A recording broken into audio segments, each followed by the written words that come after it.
There is something inside you that has never been fully awakened, a mental capacity that all your life has been kept dormant, not by accident, but by design, by fear, by a religious structure that always knew that if you discovered what was really written between the lines of the Holy Scriptures, you would never be the same again. Never again accept being small. Never again surrender your power to intermediaries who promise salvation while keeping you dependent, weak, waiting for external miracles. While the greatest miracle is happening inside your own skull right this very second, and you don't even know it. This is because no one has ever taught you to read the Bible the way Simone Weil read it, with the eyes of someone who doesn't seek comfort but truth, doesn't seek confirmation but revelation, doesn't seek religion but power, the kind of power that scares institutions because it can't be controlled, it can't be sold, it can't be mediated by anyone other than yourself and the consciousness that inhabits the temple of your body.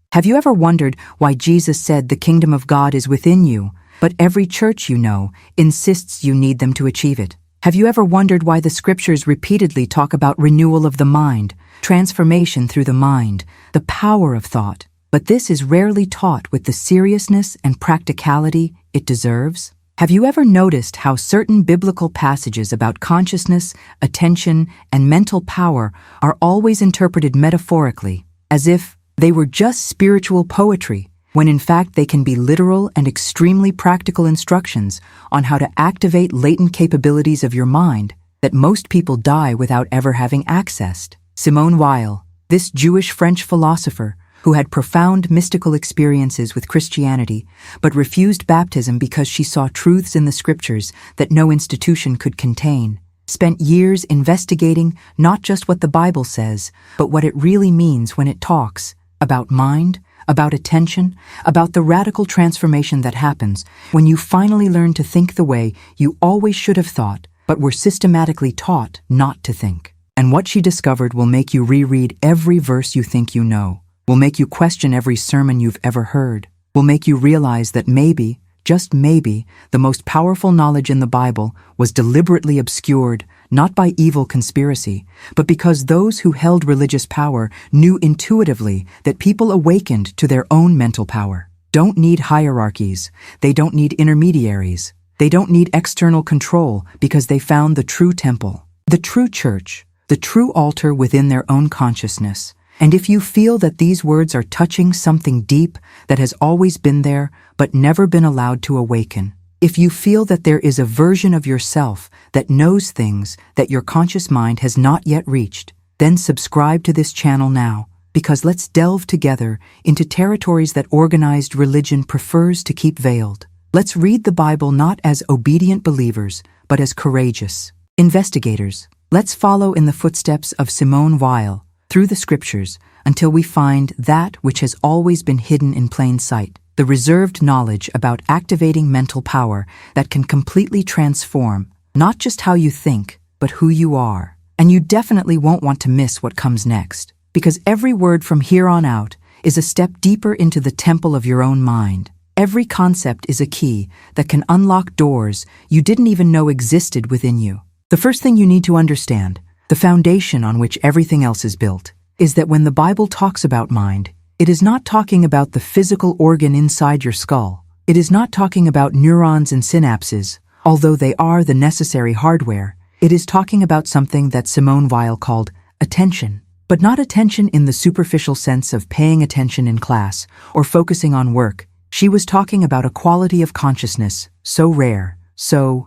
powerful, so transformative, that when you finally experience it for the first time, you realize that you have become a lifetime of thinking that I was thinking, when in fact I was just reacting, just repeating patterns, just being thought of by thoughts, instead of being the one who thinks. When Paul writes to the Romans saying, "Do not be conformed to this world, but be transformed by the renewing of your mind," the Greek word he uses for mind is nous, which does not just mean intellect or reason, but something much deeper. It means the capacity for direct perception of reality, the faculty that can see beyond appearances, that can know truths, that can transcend ordinary logic. It is the part of you that can have direct insight into the nature of things without needing conceptual intermediaries. Weil realized that the entire Christian contemplative tradition, from the Desert Fathers to the medieval mystics, was essentially teaching methods of activating this capacity, methods that were slowly forgotten or misrepresented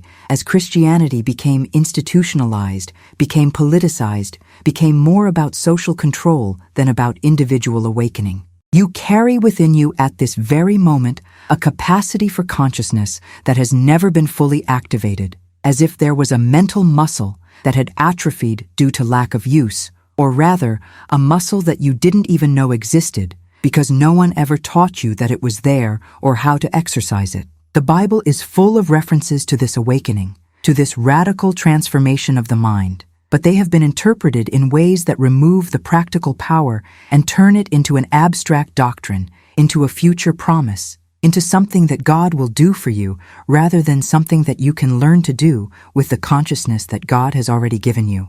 Jesus said that the kingdom of God does not come in appearance. It does not come in such a way that you can say it is here or it is there, because the kingdom of God is within you. And Weil understood that this was not a poetic metaphor, but a literal description of a state of consciousness accessible now, in this moment, if you know how to direct your attention inward instead of constantly outward. Think about how many times you've heard that you need to have faith, you need to believe, you need to trust, but how many times has someone taught you concretely how to change the way your mind works so that faith is not an effort but a natural result of clear perception? How many times have you been told to pray without ceasing?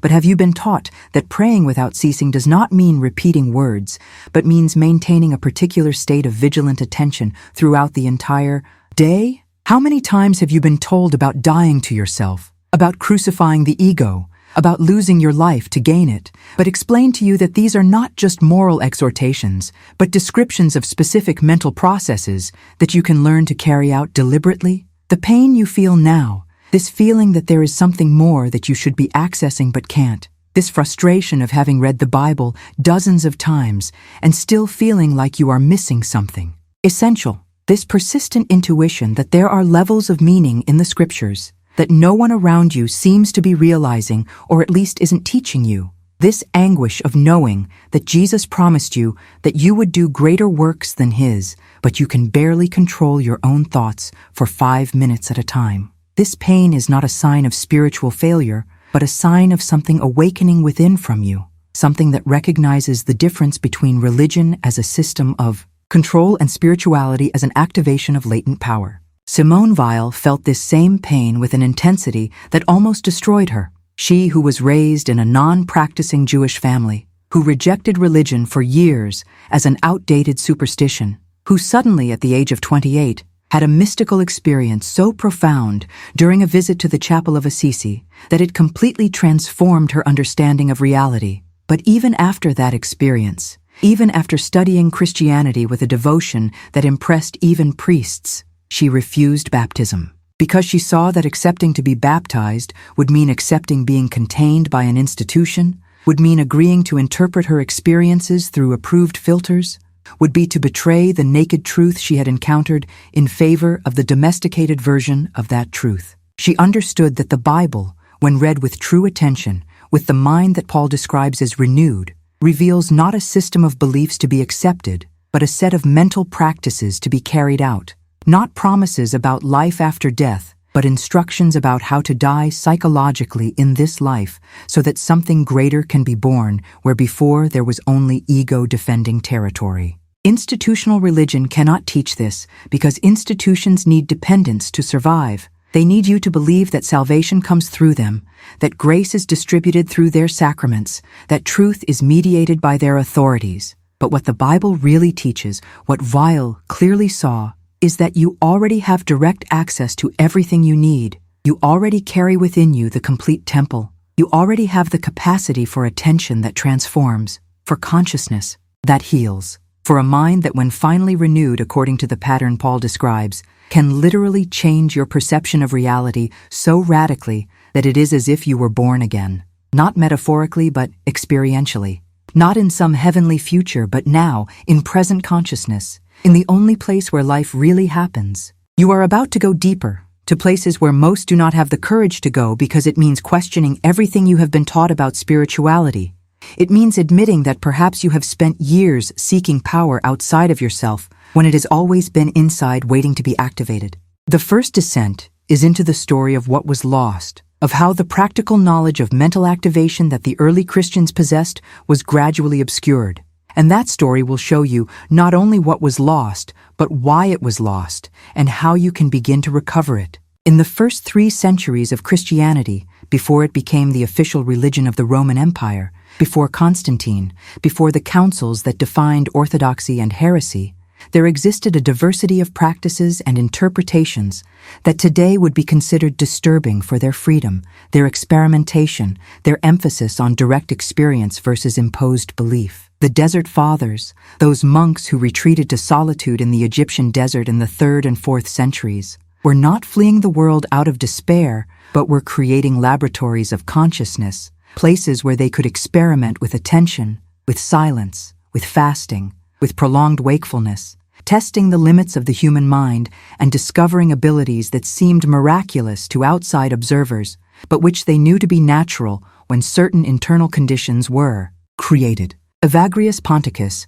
one of those desert fathers who lived in the 4th century and who profoundly influenced every later Christian contemplative tradition, developed a sophisticated psychology of thoughts, charting how thoughts arise in the mind, how they gain strength through sustained attention, how they can be observed without identification, how the practice of mindful attention can transform the quality of consciousness so that you stop being a slave to thoughts and become an observer of them. This was not abstract theory for Evagrius. It was the fruit of decades of experimenting with himself in the brutal silence of the desert, and he described it all in treatises that were later condemned as heretical, not because they were wrong, but because they gave too much power to the individual, because they suggested that spiritual transformation was the result of disciplined practice rather than arbitrary grace distributed by ecclesiastical hierarchy. Simone Weil, when she discovered these texts from the Desert Fathers, immediately recognized that they were describing what she had experienced in her own mindfulness practices, and she was furious to realize that this practical knowledge had been deliberately suppressed in favor of versions of Christianity that emphasized obedience, blind belief, dependence on external authority. Think about what it means that for almost 2,000 years, most Christians did not have access to these practical teachings about how to work with one's mind, how to observe thoughts, how to cultivate pure attention, how to use specific meditation techniques that the early monks developed and refined. Think of how many generations of sincere seekers who could have developed extraordinary capacities of consciousness, but instead were taught only to repeat creeds, to obey rules, to be afraid of divine punishment, to wait passively for salvation to come from without. The loss was not just of techniques, but of a fundamental understanding about the nature of the human mind and its potential for transformation. An understanding that was encoded in the scriptures, but that could only be seen by those who had already experienced what the scriptures described, creating a vicious circle where the fewer people practiced, the fewer people understood what the practices produced, and the less they understood, the more the interpretations moved away from direct experience and became just concepts to be believed instead of truths to be realized. Now the second descent takes you into the scriptures themselves, to see how, when you read with the eyes that Simone Weil developed through cultivated attention, suddenly familiar verses reveal practical instructions about neuroplasticity, about altered states of consciousness, about reprogramming mental patterns that you have carried since childhood. When Jesus says in Matthew that if your eye is good, your whole body will be luminous, he is not talking about the physical organ of vision, but about the quality of attention, about the mode of perception. And Weil understood that a good eye meant pure, non-possessive, non-judgmental attention, attention that simply sees without distorting through filters of desire or aversion. And when you can maintain this type of attention, even for brief moments, your entire experience of existence literally lights up, colors become more vibrant, sounds become richer. You feel more alive than you have ever been, because for the first time, you are truly ascent instead of lost in a cloud of thoughts about past and future. When Paul writes to the Philippians about having the mind of Christ, the Greek word he uses for mind is phronio, which means way of thinking, mental disposition, orientation of conscience. And he is saying that it is possible to literally adopt the mental pattern that Jesus demonstrated, not through external imitation of behavior, but through internal transformation of how you process reality, of how you respond to events, of how you maintain peace of mind regardless of external circumstances. And this requires specific training, deliberate practice. It does not happen automatically because you have decided to believe in Jesus as Savior. When Jesus spends 40 days in the desert before beginning public ministry, he is not just spending time alone, he is undergoing an intense process of mental training, facing what the Desert Fathers would call logismoi, the thoughts that arise in solitude and silence when all distractions are removed, learning to observe them without being overwhelmed by them, developing the capacity for sustained attention that would later allow him to maintain mental clarity even in the midst of crowds, pressure, persecution, torture, crucifixion. The Bible is full of these references to fasting, vigil, prolonged prayer, solitude, silence, and the traditional interpretation treats all of these as penance, as mortification of the flesh, as suffering that God enjoys. But the interpretation that Weil and serious contemplatives have always known is that these are technologies of consciousness, tried and true methods of altering the mind's default functioning, of creating conditions where perception can expand beyond the ego's normal limits. When James writes that a double-minded man is fickle in all his ways, he is describing a state of mind that modern psychology would call a divided mind, an internal conflict between contradictory desires, and he is suggesting that it is possible to achieve a state of mental unification where all psychic energy flows in one direction rather than dissipating into internal conflicts. But again, this requires practice. It requires what Weil called decreation, the active process of undoing false identifications of the ego until only pure attention remains. When the Psalms speak repeatedly about meditating day and night on the law of the Lord, the Hebrew word for meditate is haga, which originally meant to murmur, to repeat in a low voice, and was describing a specific practice of contemplative repetition of sacred texts, not for memorization, but so that words penetrate so deeply into the psyche that they begin to reshape unconscious patterns of thought, a technique that every spiritual tradition has developed in one form or another, but that in modern Christianity has been reduced to simple devotional reading. You begin to see that the Bible, when read with the right attention, is not a storybook about the distant past, but an operating manual for human consciousness, a set of instructions encoded in narratives and poetry, because knowledge about mental power has always been considered too dangerous to be expounded directly. It has always been reserved for those who demonstrated the ability to use that power wisely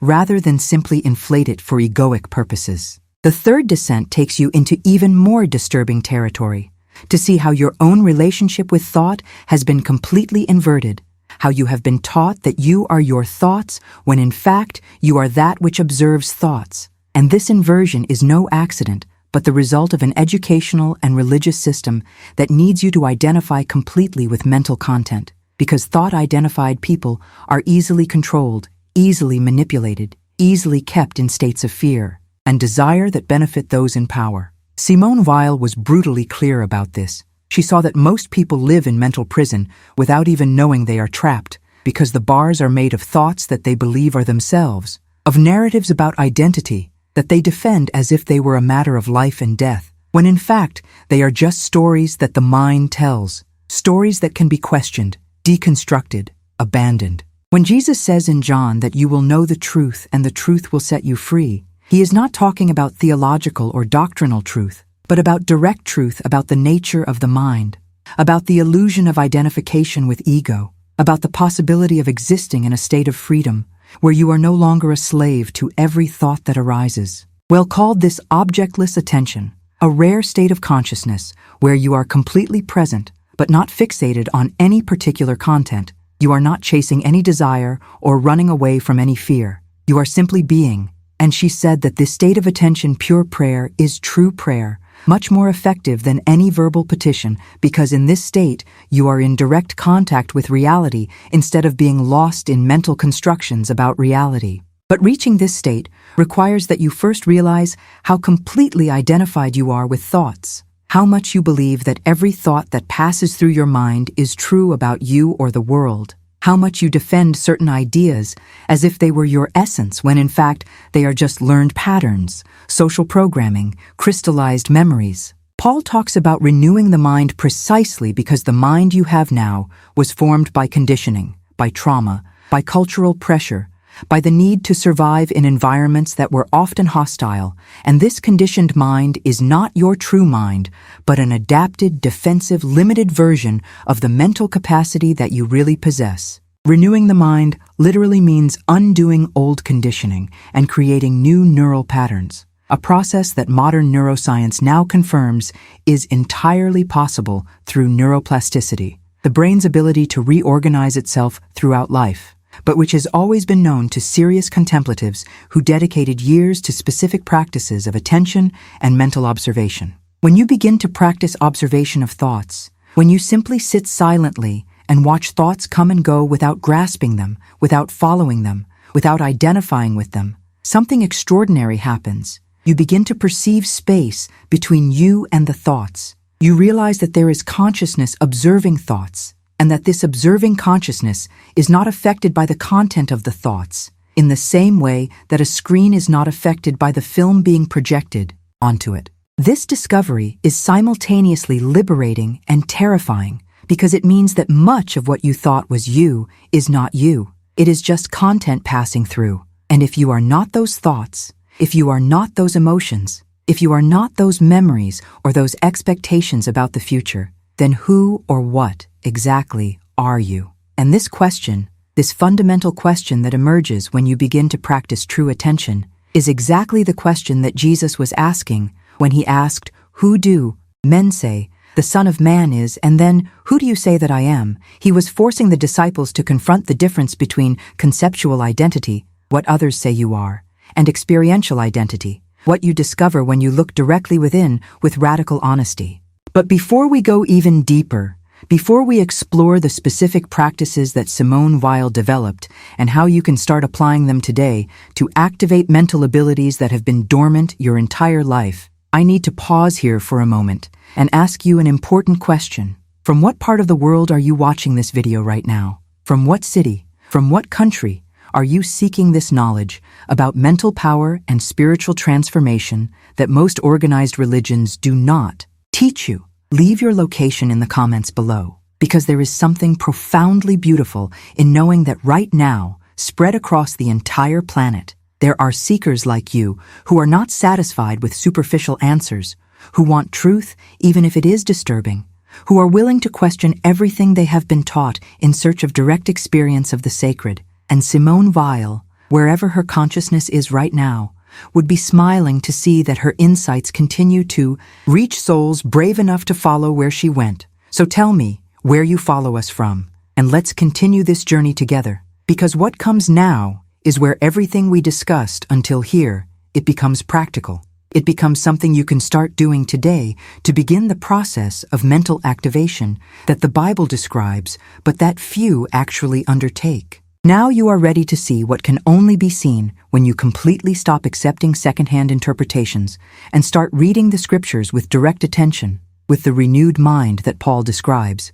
And what emerges is something that will completely reorganize your understanding not just of the Bible, but of the nature of human consciousness and its untapped potential. The first dimension of truth that Simone Weil discovered in the scriptures is that the pain of being mentally fragmented, of feeling that your mind is out of control, of having thoughts that you don't want but can't stop. This pain has come to teach you that you are not the thinker of your thoughts. You are the conscious space where thoughts appear.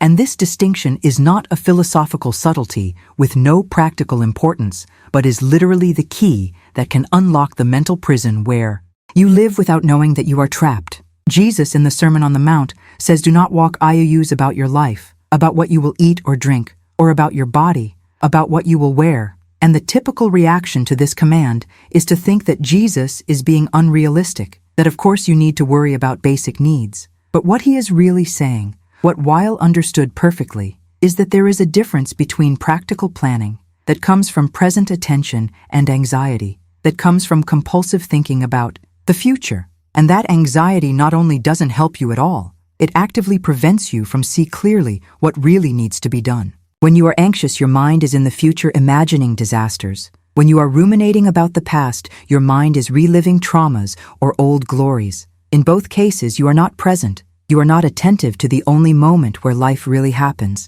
And this absence of presence is precisely the mental state that the Bible identifies as spiritual death, being physically alive but mentally absent from the miracle of existing.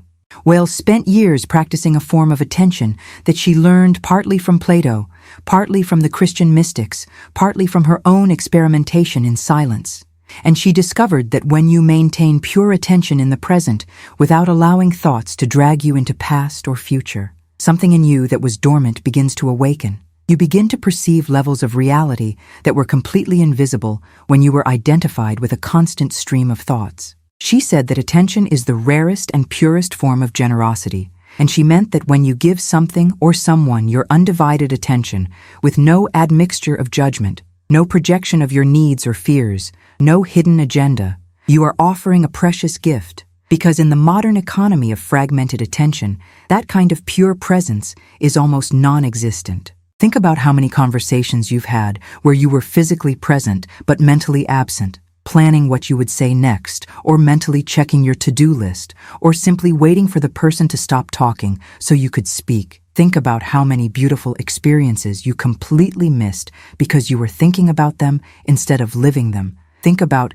how many moments in your life you were technically awake but were actually asleep because your consciousness was completely absorbed in mental content instead of present in the direct experience. The Bible calls this blindness, deafness, being dead while alive, and offers a specific method of healing that is precisely what Weil practiced: deliberate and repeated return to the present moment through close observation of reality as it is without constant mental interpretation. The second dimension of truth is that not only can you learn to live with the fact that your mind produces thoughts incessantly, you can develop a completely different relationship with those thoughts, a relationship where you are no longer defined by them, no longer controlled by them, no longer need to automatically believe them just because they appear in your consciousness. Simone Weil doesn't offer a technique for stopping thoughts, because thoughts can't be stopped by force any more than you can stop waves in the ocean.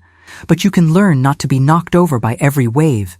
You can learn to swim instead of drown, and that changes everything. When Paul talks about taking every thought captive to the obedience of Christ, he is not talking about moral censure of bad thoughts versus good thoughts. He is talking about mental stance, where you observe every thought that arises, recognize its nature as thought rather than absolute truth, and consciously choose whether to follow it or not. That is what it means to take thought captive rather than be held captive by thought. The difference is subtle in description, but massive in experience. It is the difference between being controlled by anger that arises automatically versus watching anger arise, recognizing it as a passing thought, emotion, and choosing not to act on it. Weil developed a practice that she called vigilant attention, which meant keeping part of your consciousness always watching what is happening in your mind, even while you are engaged in normal activities, creating a kind of inner witness that never sleeps, that is always noticing when you are too identified with a particular thought,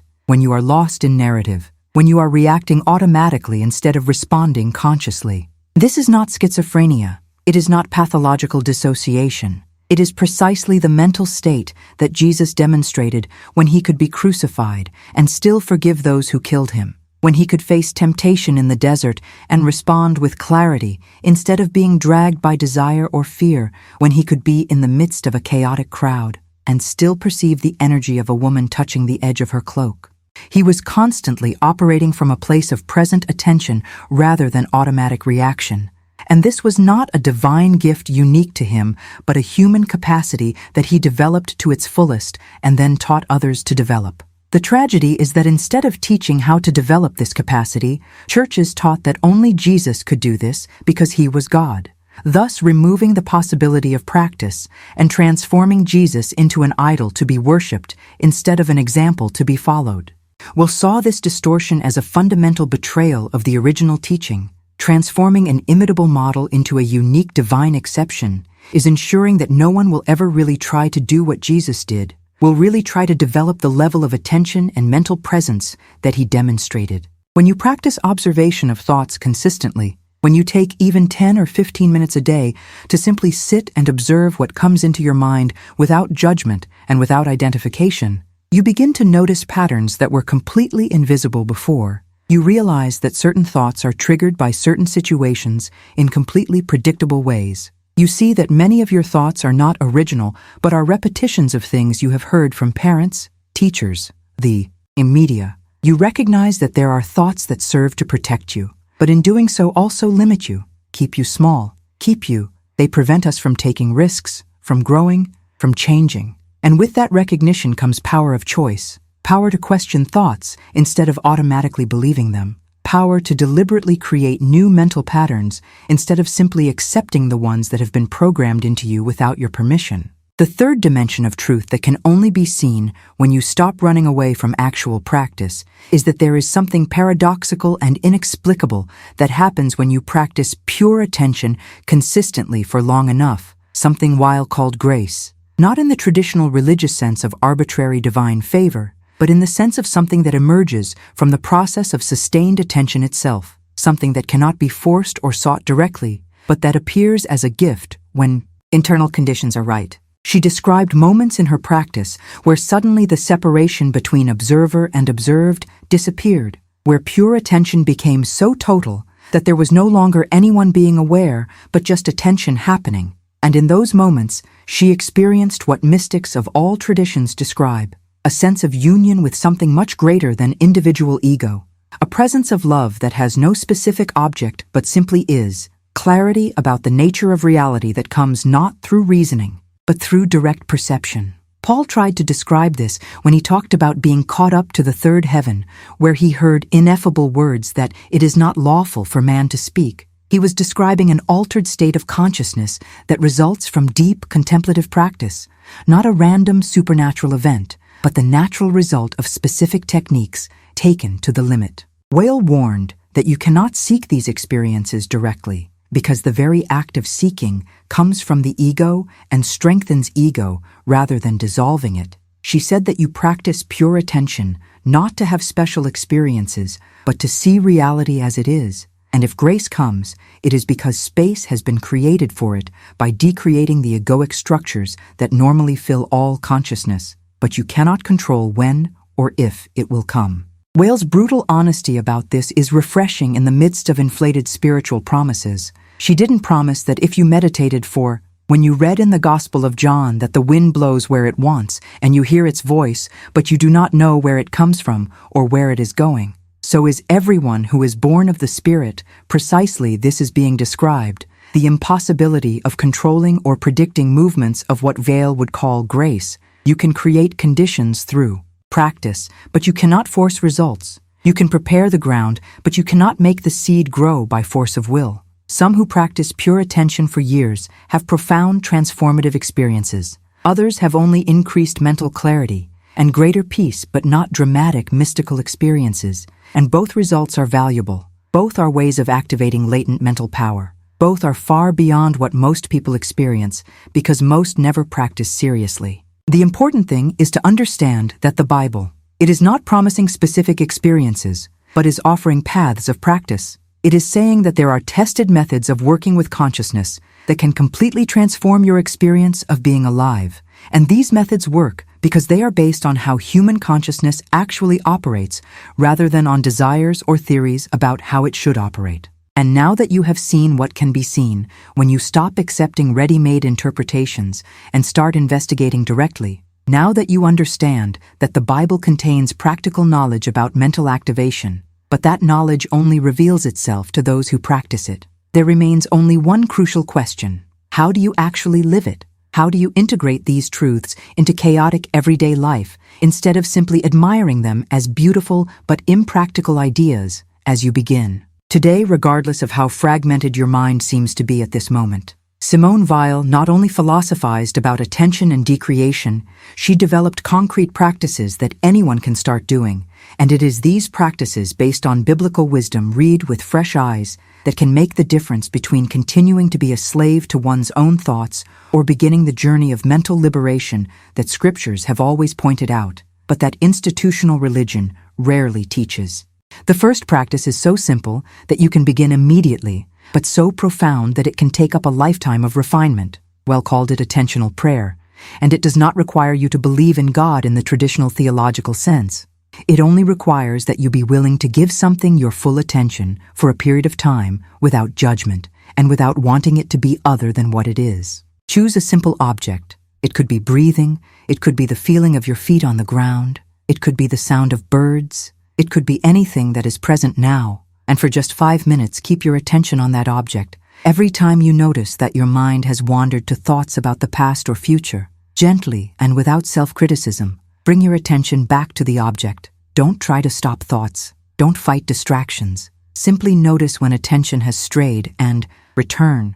Do this with the same patience you would have when training a puppy, without irritation when he gets distracted because of distraction. It's natural. This apparently trivial practice is training exactly the ability that Jesus demonstrated to maintain mental presence regardless of circumstances. It is creating new neural patterns of sustained attention instead of scattered attention. It is teaching you experientially the difference between being identified with thoughts and observing thoughts. After practicing this for a few weeks, you will notice that in everyday situations, you can maintain presence for longer periods. You can sense when you are about to react automatically, and you can choose a conscious response instead. You can be in difficult conversations without being completely overwhelmed by defensive emotions. The second practice Weil developed was what she called examining your thoughts at the end of the day, not in the Catholic sense of examining sins for confession, but in the sense of mentally reviewing the day and noticing thought patterns that predominated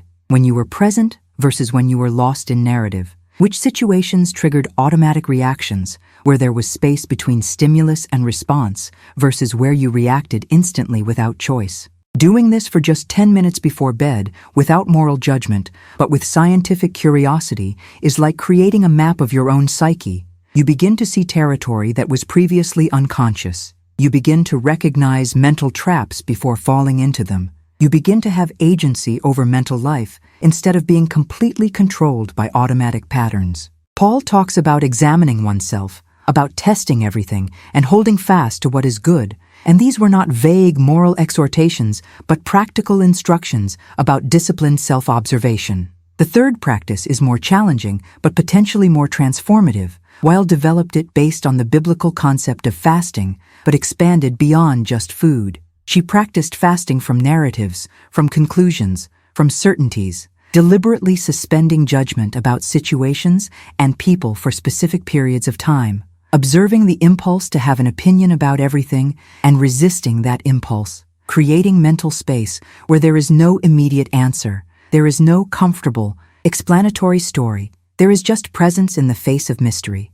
When something happens in your life and you immediately know what it means, you immediately have a narrative about why it happened and what you should do, this speed of conclusion closes off possibilities, traps you in a narrow channel of interpretation when reality can be much more complex and rich. Practicing narrative fasting means when something happens, you deliberately refrain from deciding, go what it means by 24 hours. You simply observe the event and your reaction to the event without rushing to interpretation. And you find that in most cases, after 24 hours, you see the situation differently, more nuanced, less automatic. Jesus did just that. When people came with questions trying to force him to take a stand on controversial issues, and he often responded with parables instead of direct answers, or with questions instead of statements, or simply with silence, he was refusing to fall into the trap of premature certainty. He was maintaining an open mind that irritated those who wanted simple answers but allowed deeper wisdom to emerge. The fourth practice is what Weil called decreation through work, the idea that when you are completely absorbed in activity that requires your undivided attention, your ego temporarily disappears because there is no mental space for narratives about yourself, and you can deliberately choose tasks that produce this state, be it manual crafts, gardening, attentive cooking, anything where the need for present attention is so great that automatic thoughts are automatically silenced. This is not distraction in the sense of using activity to avoid facing problems. It is using activity as a form of presence training. And Weil noted that many people experience their only moments of genuine peace when they are completely absorbed in work they love. But instead of recognizing this as a spiritual practice and cultivating it deliberately, They treat it as a mere happy accident. The fifth practice is perhaps most directly related to biblical teaching. It is the practice of objectless love that Jesus described when he said, "Love your enemies, do good to those who hate you." And Weil understood that this was not an impossible moral command, but a description of a specific mental state that can be cultivated, a state where you extend compassionate attention even to people who have hurt you because you recognize that they are also trapped in automatic mental patterns. They are also victims of conditioning. They also suffer. Practicing this does not mean allowing yourself to be abused or denying that injustice happened. It means developing the ability to see another human being clearly rather than through the filter of your own pain and anger. And it frees you much more than it frees another. Because while you are trapped in anger and resentment, you are giving mental energy to the person or situation that hurt you. Will practiced this by literally extending loving attention even to people who treated her badly, and she found that the more she practiced, the easier it became because she was changing neural patterns from automatic reaction to conscious response. She was creating new pathways in the brain, where before there were only old tracks of resentment. The sixth practice is particularly relevant to the modern world, saturated with information and stimuli. Weil called it word fasting. Regular periods of time where you deliberately do not speak unless absolutely necessary. And most importantly, do not talk to yourself internally. Do not maintain constant mental dialogue. Simply observe in silence. Jesus often withdrew to solitary places to pray, and prayer in this context was not reciting petitions, but was precisely this practice of internal silence, of being present without words, and the Desert Fathers developed this into an extreme practice where some monks spent years in almost complete verbal and internal silence. You don't need to go to these extremes. Simply practicing an hour of deliberate silence once a week, where you don't talk to others and don't maintain constant internal conversation with yourself, can transform your relationship with words and thoughts. You realize how much of your mental energy goes into maintaining verbal narratives about yourself and the world. And when you temporarily stop feeding these narratives, they lose strength and nonverbal clarity can emerge. The seventh practice is based on the biblical concept of wakefulness, being awake when the body wants to sleep. And although Weil did not recommend extreme sleep deprivation, she practiced occasionally waking up very early or staying up beyond normal bedtime specifically to work with altered state consciousness that comes from physical tiredness, a state where usual egoic control is weakened and other levels of mind can manifest. This practice needs to be done carefully so as not to harm health, but when done occasionally, it can reveal layers of consciousness that are usually inaccessible.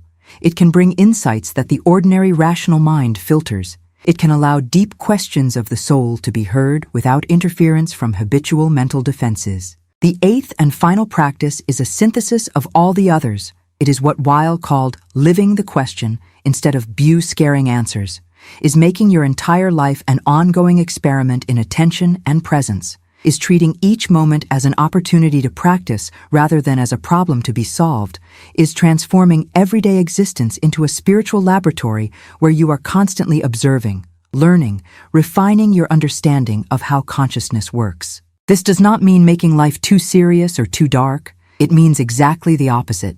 It means bringing curiosity and lightness to the experience of being alive, because you are no longer stuck with having everything figured out. You are no longer defending a fixed identity. You are open to being transformed by what you discover every day. And now you've reached the point where every journey we've taken together needs to be condensed into recognition, in honor of what you had the courage to face and the path that opens up in front of you. You have come this far. You have read or heard thousands of words about mental transformation, about attention, about concrete practices based on biblical wisdom that most religions keep hidden.